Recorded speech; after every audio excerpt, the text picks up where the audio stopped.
Hello guys, in today's video I'm going to show you how to change your IP settings on MacBook. So once you are here, now you want to go ahead and go to your system settings. If you don't have the bar here, just go ahead and search for it, system settings, and open it up.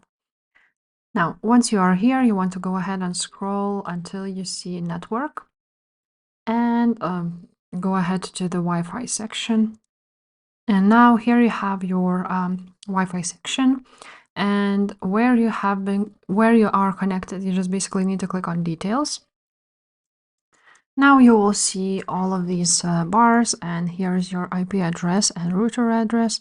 What you want to go ahead and click on is on the TCP IP, and here is configure IP before, and as you can see, using DHCP with manual address or manually. You can go ahead and click on manually, and then you're gonna go and write down the IP address you want.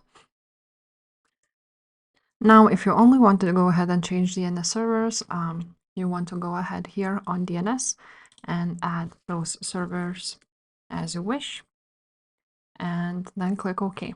So yeah, guys, if this video was helpful, please leave a like, subscribe to this channel, and I will see you next time. Bye.